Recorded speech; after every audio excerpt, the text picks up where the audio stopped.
buenas tardes. Saludo a las autoridades presentes que me han antecedido.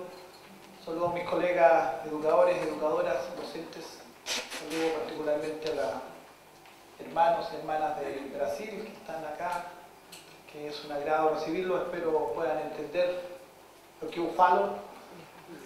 Espero dé para entender. Y bueno, antes de entrar en mi intervención, quiero contarles un poco de dónde vengo, de qué actividad vengo ahora antes de llegar acá, que me hizo llegar unos minutos atrasados. Vengo de Valparaíso, del Congreso Nacional, donde nos tocó exponer sobre la acusación constitucional a la ministra Marcela Cubillos, que los chilenos sabemos de eso. Quiero contar a los amigos brasileños y brasileñas que en Chile existe un mecanismo donde el Congreso puede acusar constitucionalmente a un ministro de Estado, y ese ministro, bueno, se somete a una especie de juicio político y producto de eso puede ser destituida de su cargo.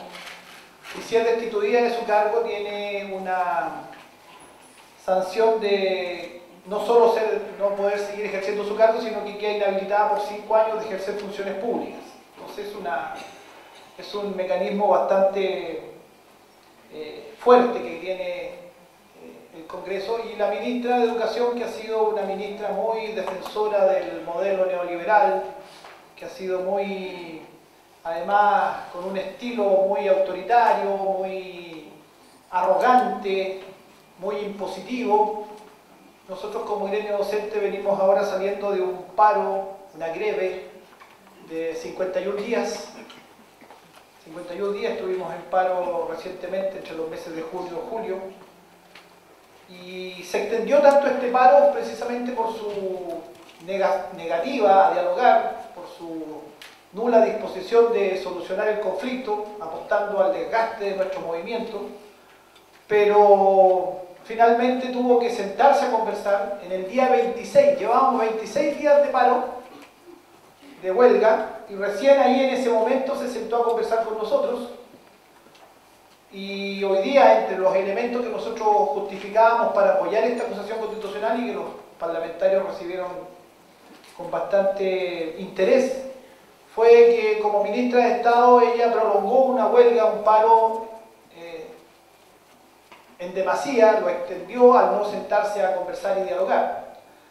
Así que bueno, estamos en esta discusión. El próximo martes se va a votar si se aprueba o no la primera etapa de esta acusación constitucional. Lo tiene que hacer la Cámara de Diputados, y después, si es aprobado en la Cámara de Diputados, va al Senado, que es el que define y toma la decisión final si ella es destituida de su cargo o no. Así que es algo muy interesante que estamos viviendo aquí en nuestro sistema educacional chileno. Es como la noticia del momento en educación, esta acusación constitucional contra la ministra. Bueno, vamos a este tema que tiene que ver con lo que está puesto ahí en el titular. La siguiente, por favor. No veo muy bien acá, pero ¿me puede ayudar con la... o me pasan el control? ¿Cómo hacemos?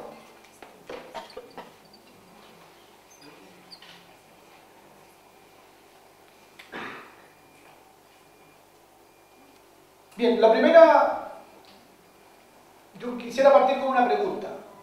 Y quisiera preguntar, ¿quiénes aquí de los presentes están de acuerdo que tenemos que mejorar la calidad de la educación en nuestros países y en nuestros lugares donde estamos? ¿Quiénes están de acuerdo con mejorar la calidad de la educación? Por favor, levanten la mano los que están de acuerdo con que hay que mejorar la calidad de la educación. ¿Sí? La mayoría más o menos está de acuerdo que hay que mejorar la calidad de la educación. Pero la pregunta que tenemos que hacernos es, ¿de qué hablamos cuando hablamos de calidad de la educación? ¿Cierto? Porque esa está como en el sentido común. Todo el mundo dice, los presidentes de la República, los parlamentarios, los académicos, los periodistas, la gente en la calle, es necesario mejorar la calidad de la educación. Pero no se discute de qué calidad hablamos. Por de pronto el concepto calidad es un concepto ya discutible, se aplica en educación, ¿no es cierto? Creo que esta discusión probablemente se ha tenido. ¿De dónde viene el origen de la palabra calidad? Claramente no viene desde las ciencias de la educación, el concepto calidad. El concepto calidad viene del mundo de la empresa. Y hay diversas fuentes posibles donde una de las que se considera es el concepto de calidad total, que acuñaron los japoneses en los años 50. La Toyota fue pionera en eso.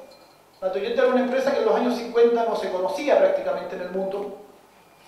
Y ellos acuñan todo un desarrollo de calidad total, el Japón de la posguerra, devastado, ¿no es cierto?, por la derrota que habían sufrido en la Segunda Guerra Mundial.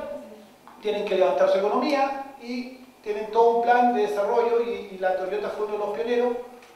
Y empieza a acuñarse este concepto de calidad total y tiene toda una serie de desarrollos que tiene que ver con lo productivo. El origen de la palabra calidad tiene que ver con procesos productivos. Eso es lo primero, ¿no es cierto? Y en los años 70, cuando los mercados empiezan a mundializarse, empieza el proceso de globalización inicial, incipientemente, y los mercados y los productos necesitan diferenciarse en este mercado cada vez más competitivo, más internacionalizado. Empieza a usarse con más fuerza el concepto de calidad en los productos y se empiezan a acuñar determinados conceptos de calidad. Y hay definiciones de calidad, están muchas de ellas circulando, se asocian a esto de los ISO 9000 y todo aquello, y están los controles de calidad, y tiene que ver básicamente con la satisfacción que un determinado producto le otorga al consumidor. Podríamos sintetizar el concepto calidad que se utiliza en el mundo productivo como el nivel de satisfacción que obtiene el producto frente al consumidor, o el nivel de satisfacción que obtiene el consumidor frente al producto y su expectativa que tiene de él. Es un concepto netamente productivo, netamente. Y en consecuencia, cuando se incorpora el concepto de calidad dentro del quehacer educativo, y esto empieza en los años 80, y se consolida fuertemente a inicios de los 90, en donde se está asociado también al New Public Management, ¿no es cierto?, a este nuevo concepto del manejo de la empresa pública o de lo público, con criterios propios de la empresa privada, el New Public Management, que se propagandió y se difundió mucho en los años 90, y en simultáneo empieza a ingresar fuertemente como una categoría en el área educativa el concepto calidad, la calidad de la educación. Pero como proviene de este sentido originario que tiene que ver con lo productivo y con la calidad de un producto, esto se asocia fuertemente a la estandarización a su vez de estos procesos educativos, asimilándolos a este símil, ¿no es cierto?, con los procesos productivos. Y se estandariza la educación. Nosotros en Chile hemos hablado fuertemente de esto en los últimos tiempos porque estamos en franca discusión con una educación que en el caso chileno, como sabrán los amigos que vienen de Brasil, Chile es un país pionero en aplicación del modelo neoliberal en el mundo. Fue el país experimental en modelo neoliberal, aprovechando las circunstancias de una dictadura, como era la dictadura militar que gobernaba Chile en los 70 y 80. Vienen desde Chicago los promotores, los ideólogos del modelo neoliberal, la Escuela de Chicago, y llegan a un acuerdo con el dictador chileno para aplicar el modelo en Chile. Y se aplica. Ellos vieron un sentido de oportunidad al evaluar que en Chile, por la circunstancia política que se vivía en el país, la dictadura feroz que había arrasado con los movimientos sociales, con los partidos políticos, las persecuciones, las violaciones brutales a los derechos humanos, todo lo que sufrió en nuestro país, era un momento en donde no había capacidad de resistencia ciudadana frente a esas políticas. Y se instalan, aprovechando una dictadura así de de perverso fue el análisis, aprovechar esta dictadura donde no va a haber resistencia civil ni resistencia ciudadana, no va a haber capacidad de respuesta, y por lo tanto imponen un modelo. Y Chile es pionero en el mundo en materia de políticas neoliberales. Y eso ocurre también en educación. En educación se instala a partir de los 80 toda una concepción de mercado, se toman una serie de decisiones y la principal de ellas es que se municipaliza la educación, que fue un proceso muy traumático que vivió nuestro país, la educación escolar, pasa de una administración del Estado, una educación estatal, pública, ejemplar en Latinoamérica, y esta se entrega a los municipios bajo el pretexto de una descentralización, pero lo que ocurre en realidad es que se atomiza esta educación, se pierde el carácter nacional, se le desestructura, la palabra es se le quita su carácter unitario, se fragmenta, esa es la palabra que estaba buscando, se fragmenta y hay en vez de un Estado nacional responsable de la educación pública en Chile, se traspasa a 345 municipios que producen una fragmentación brutal de la educación pública. Y se desarticula todo el sistema escolar de educación pública que Chile por décadas había levantado. Ese es uno de los primeros efectos del sistema de la implementación de las políticas neoliberales en educación. La segunda es la incorporación de la educación particular subvencionada, como se llama en Chile, que es las escuelas charter en jerga internacional, mediante el funcionamiento de voucher, es decir, el Estado entrega un aporte económico, financiero por estudiante y se establece una competencia entre la escuela pública y la escuela privada por captar esos alumnos, que en el fondo significa la captación de recursos. Se instala un mercado educativo.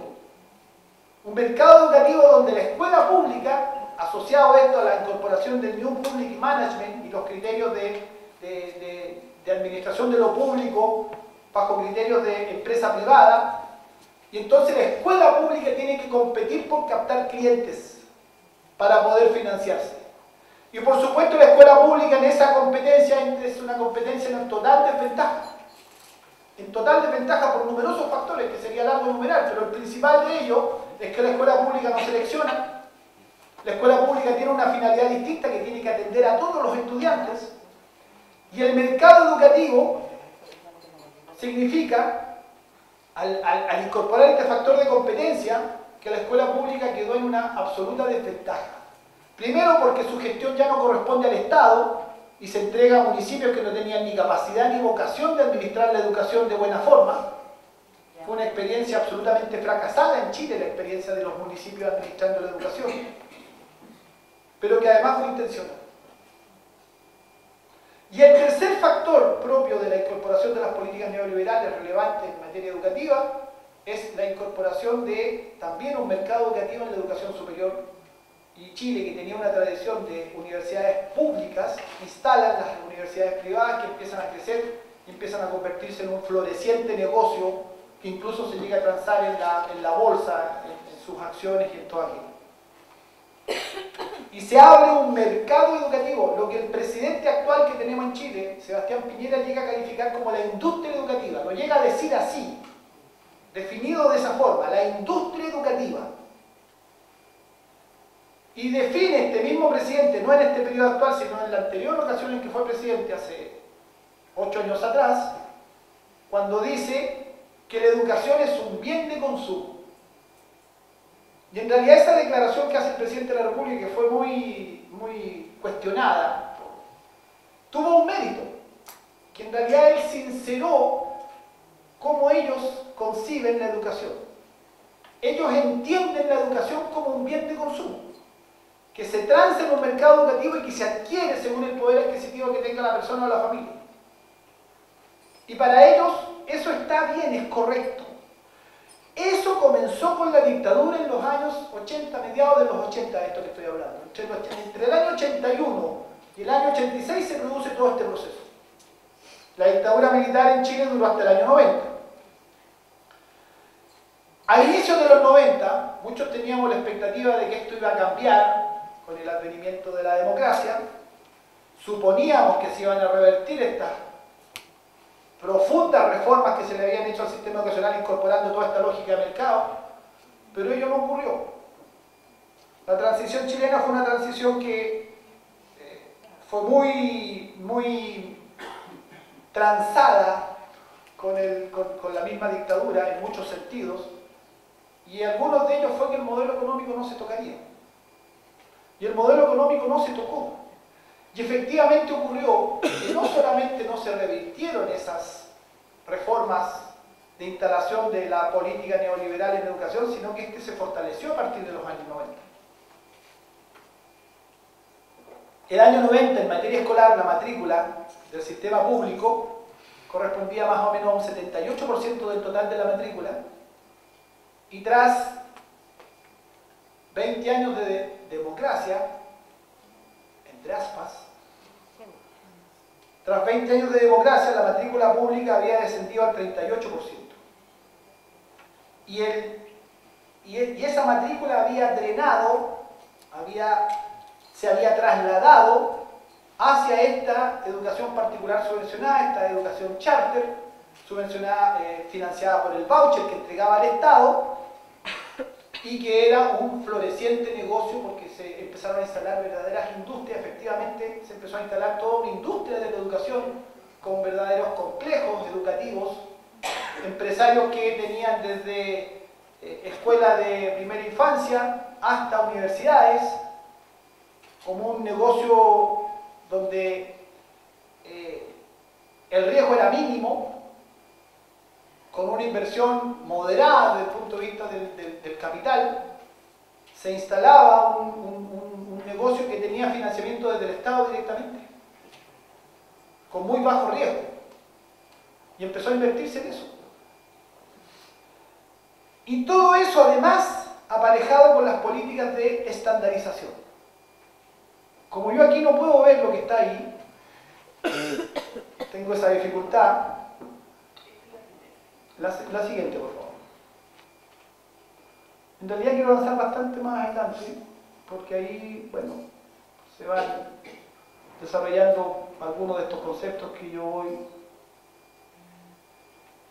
Y se empieza a instalar una suerte de sentido común, donde conceptos como calidad, estándares, evaluaciones, y el concepto que se instala fuertemente y que no es solo propio de Chile, Chile es como el modelo extremo, pero por supuesto estas políticas se empezaron a impulsar en muchos países, también Brasil.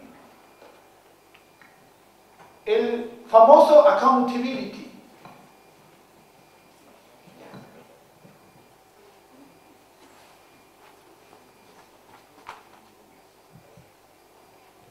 El famoso accountability, la rendición de cuentas, que se instala también como un sentido común. Nadie discute, no se tiene mayor discusión, no se pone en mayor cuestionamiento que hay que rendir cuentas. Se instala como algo deseable, positivo, que rindan cuentas los colegios, que rindan cuentas las empresas públicas, rendir cuentas. Pero la pregunta que no se hizo, junto con la instalación de ese sentido común, que era bueno la rendición de cuentas, era bueno el accountability, espero que en inglés esté bien, accountability, hay que decirlo bien en inglés para que suene más importante. El accountability se instala como un sentido común, pero no se explica a quién se le rinde cuenta y sobre qué se rinde cuenta. Porque no es que se le rinde cuenta a la sociedad, o no es que se le rinde cuenta desde un sentido democrático del concepto, sino que es un concepto tecnocrático de rendición de cuentas, que en el caso de las escuelas y en el caso del sistema educacional consiste en el rendimiento en pruebas estandarizadas.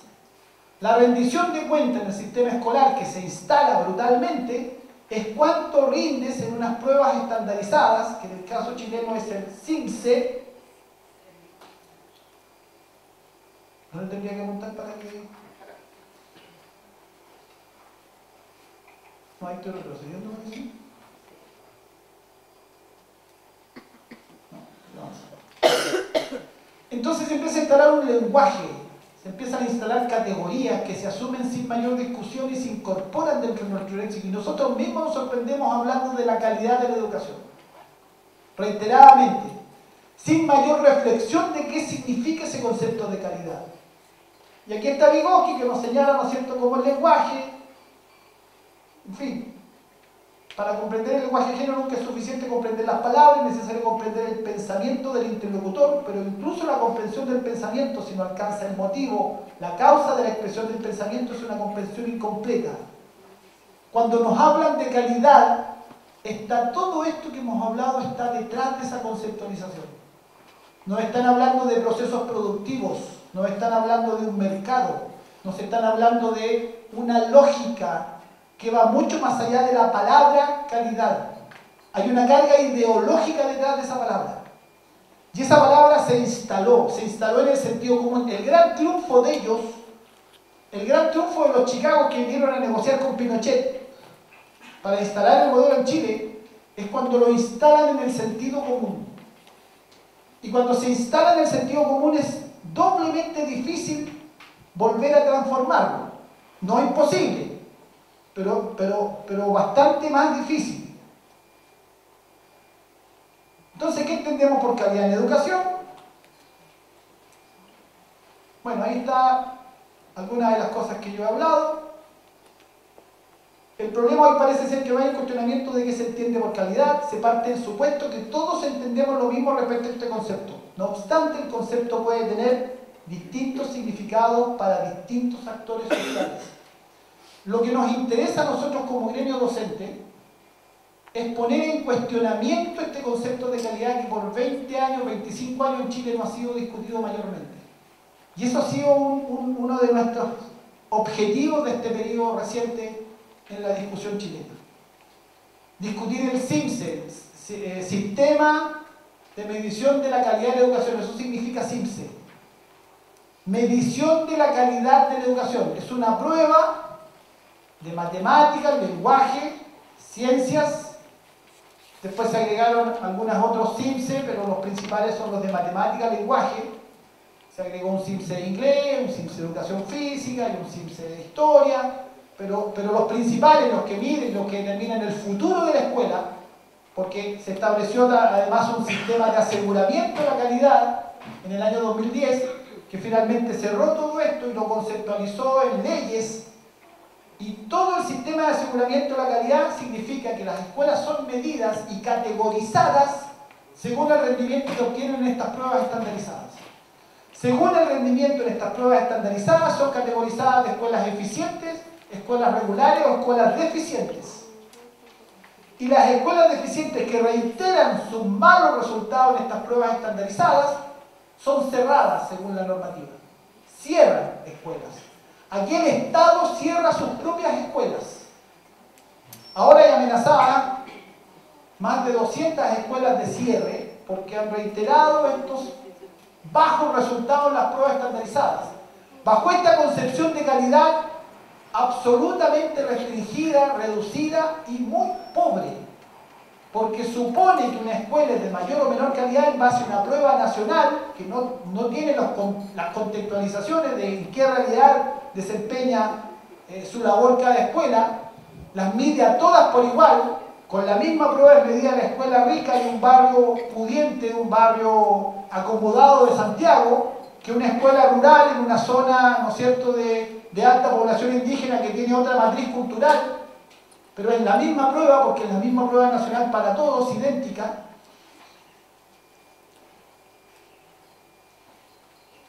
Bueno, aquí está lo que yo señalaba, en los años 70, ¿no es cierto?, ahí hay distintos autores que analizan esto. Hay una directa relación entre el concepto de calidad educativa con ideas neoliberales y el concepto de mercado educativo. Algunas de las características de este nuevo orden se reflejan en la escuela. Entre estas características destacan un marcado individualismo y una obsesión por la eficiencia, la productividad, la competitividad, el pragmatismo y el eclecticismo.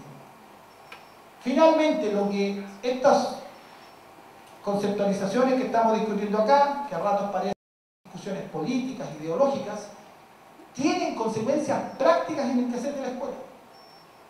Tienen consecuencias prácticas. Y en Chile esas consecuencias han sido brutales.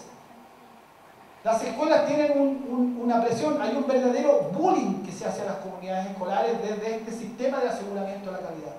Es un verdadero bullying, es una presión permanente, constante, un estrés absoluto y una obsesión por los rendimientos, porque de ese rendimiento depende el conseguir recursos, el mejorar sueldo a los profesores, el prestigio de la escuela e incluso la sobrevivencia de la escuela, de acuerdo a lo que señalé anteriormente, que está en la ley, en que las escuelas que no obtienen resultados que el sistema les impone como resultados obligatorios de obtener, esas escuelas son cerradas. Hay que obtener un guarismo, un puntaje, una cifra cuantitativa, 240 puntos en el CIMSE, por ejemplo. Si usted no llega al puntaje que el sistema le exige, entonces esa escuela es cerrada. Y si sobrepasa el puntaje y obtiene los mejores puntajes, tendrá más recursos, tendrá acceso a mejores condiciones. Y se genera esa obsesión que decía ahí,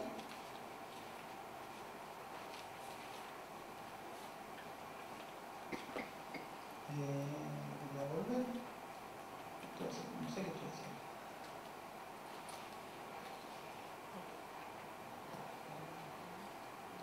Diversos autores coinciden en que la ideología neoliberal y las prácticas asociadas a ella han ido transformando la forma de pensar y de hacer educación. Han ido transformando las formas de pensar y de hacer educación. Conceptos provenientes de los campos de la economía y la administración de empresas se aplican y penetran con fuerza los discursos y la praxis educativa, transportando consigo una particular carga semántica. Y hay distintos autores que lo han visto esto.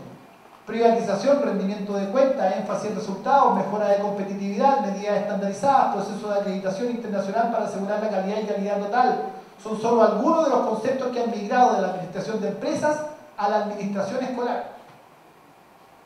Eso ha pasado brutalmente en Chile. Y de acuerdo a lo que intercambiamos, nosotros participamos como gremio de la Internacional de la Educación y lo que vamos compartiendo con otros gremios hermanos de distintos países, pero también en encuentros de tipo académico, como este, o de investigación, es que esto es una política que va penetrando en el mundo entero. Chile es el modelo, Chile es el que lo ha llevado al extremo, pero esto se va aplicando y se va desarrollando en diferentes países con diferentes niveles de profundidad. Nosotros en general, Guillermo que está acá, ha estado en distintos eventos internacionales, en general pasamos la vergüenza de que estamos en los seminarios internacionales, entonces dicen, bueno, acá hay países que han optado por la endoprivatización, otros que han optado por la exoprivatización, en un caso se privatiza directamente trasladando la escuela, la matrícula al privado, en otros casos la privatización es más encubierta porque no se traslada la matrícula, sigue siendo de escuelas públicas, pero se aplican los criterios privados y muestran los países que hacen eso. Aquí están estos países que hacen endoprivatización y otros que hacen eso. Y Chile dicen que hace las dos cosas. Chile se pone como el ejemplo de los que hacen las dos cosas. Está en una categoría aparte. Es el niño modelo de la aplicación del sistema. Esto se cambia solo, es mágico.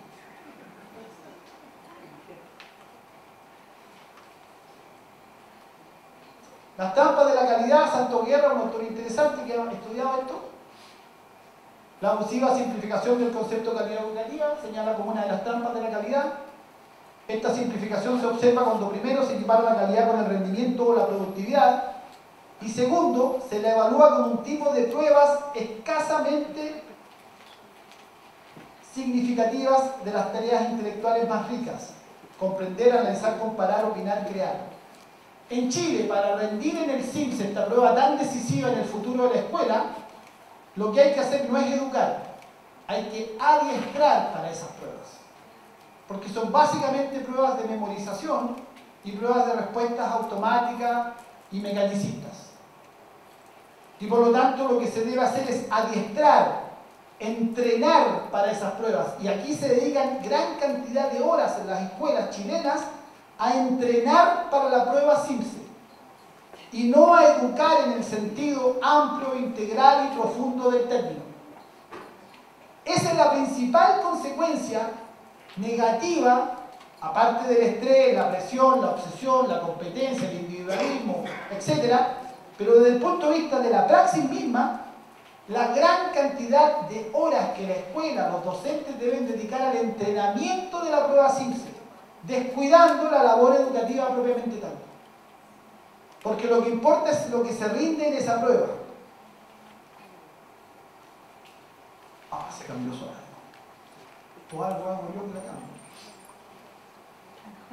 ¿Puedes volver atrás? No, ahí no sé qué dónde estamos aquí ya.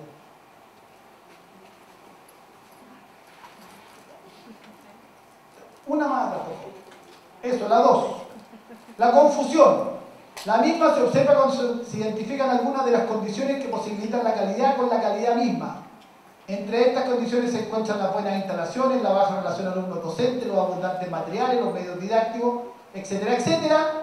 Y se entiende que estos elementos que posibilitan calidad se confunden con calidad misma. Y los colegios dicen, este colegio es muy bueno porque tiene estos factores. Tiene buenas instalaciones, tiene baja relación alumno-docente, tiene abundante material. Pero lo que Santos Guerra señala, con razón a mi entender, que eso no es calidad en sí mismo.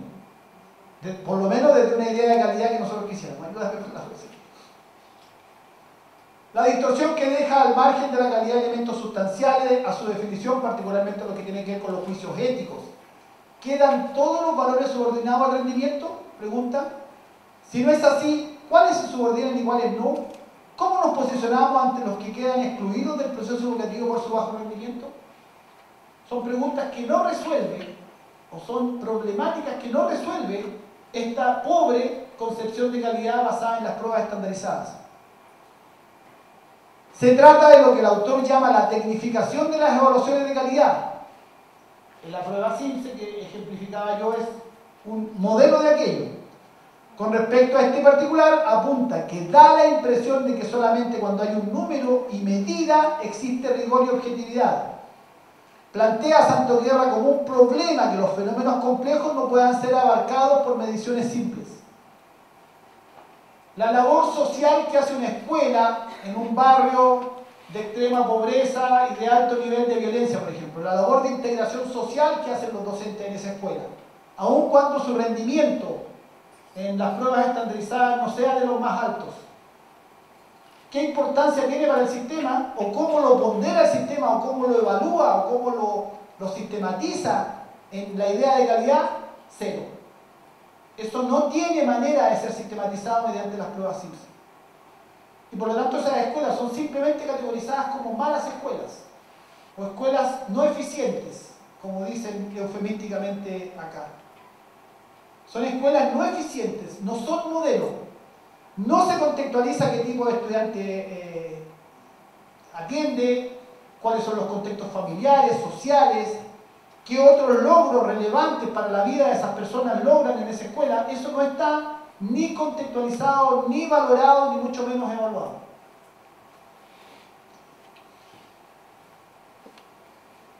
Bueno, todo esto lleva a lo que el autor analiza, que todo este conjunto de características y todas estas sobreevaluaciones, porque agreguemos que se evalúa a los docentes, se evalúa a la escuela en su conjunto, no solo a los niños, se está en una sobreevaluación permanente en el sistema en base a siempre estandarizaciones, pero en realidad lo que ocurre es que detrás de eso está el interés de, mediante esas mediciones, justificar decisiones políticas e ideológicas que apuntan, apoyado en estas evaluaciones, para demostrar que la educación privada es de mejor calidad.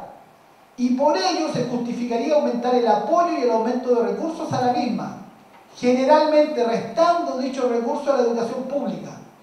Ciertamente estas decisiones se fundamentan, entre comillas, entre aspas, a partir de los datos que se examinan. Es todo esto muy tramposo, porque es como un círculo vicioso. Estos datos justifican políticas privatizadoras y de restar recursos a la escuela pública para entregarlo al privado, que es más eficiente y de mejor calidad, y obviamente eso repercute en que la educación pública sigue deteriorándose, y en ese círculo vicioso, ¿quiénes ganan? Los que han invertido en esta industria educativa.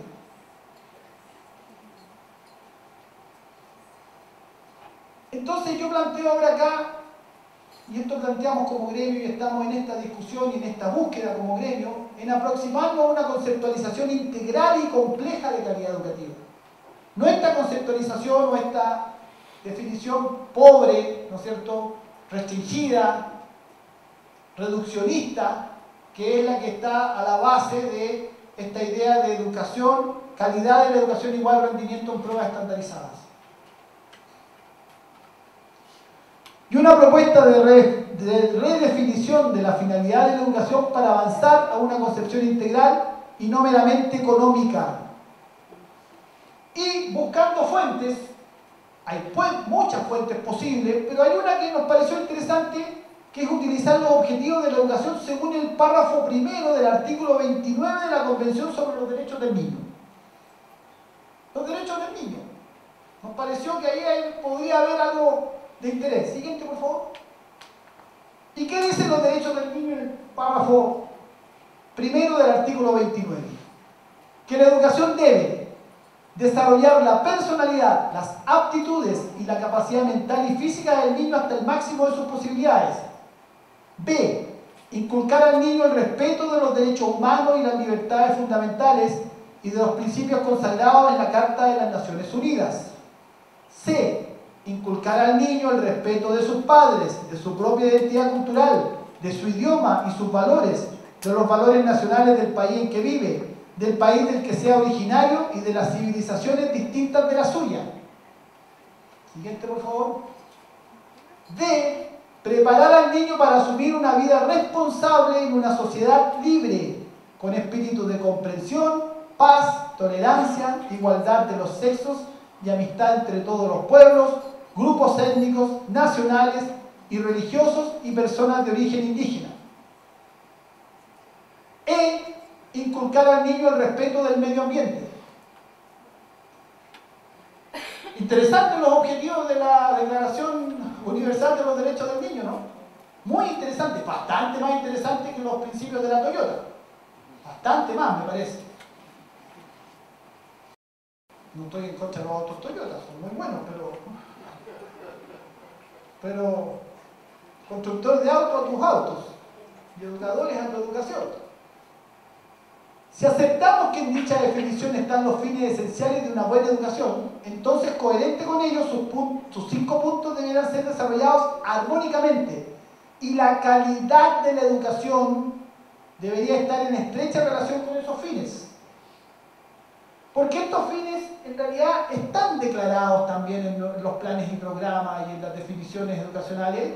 De una u otra medida se declara que hay un interés por una educación integral, por un pensamiento crítico, por el desarrollo de la paz, la convivencia social y bla, bla, bla, bla, bla.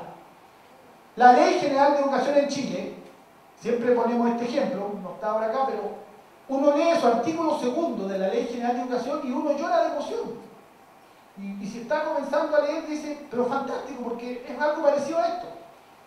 Pero luego vienen los siguientes artículos y cuando se entra la parte instrumental de la ley, la parte aplicativa, la ley es un conjunto de normas que tienen que ver con la estandarización, con la rendición de cuentas, con las evaluaciones, con los rendimientos, con la competencia, con los rankings, etcétera, etcétera, etcétera.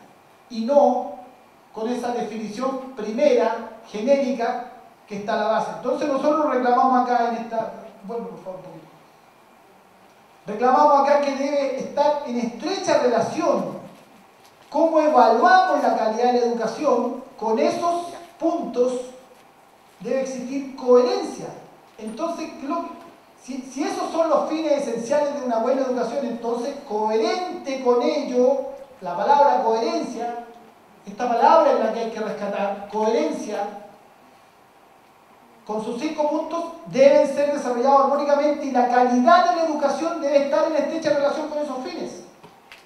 Porque ¿qué tiene que ver un guarismo, un número, con el desarrollo de la buena convivencia social y la armonía y la paz entre los pueblos, que estaban, por ejemplo, entre las definiciones, o el respeto a las culturas indígenas, el respeto a otras culturas y a otras civilizaciones. ¿Qué tiene que ver eso con un guarismo, con 240 puntos en el CIPSE o 260 puntos en el CIPSE? Sí. Vamos cerrando. Como ya vimos, en el mundo de los negocios la calidad se define por los niveles de satisfacción del cliente o del consumidor, pero en el mundo de la educación debe definirse desde los fines que persigue. La declaración y aclaración de estos fines resulta entonces fundamental. Es la sociedad toda la que debe tomar conciencia de estos fines y la estrategia para su consecución, y desde ahí es de donde se debe evaluar la calidad de la educación. Bueno, hay distintos autores, sigamos a la siguiente.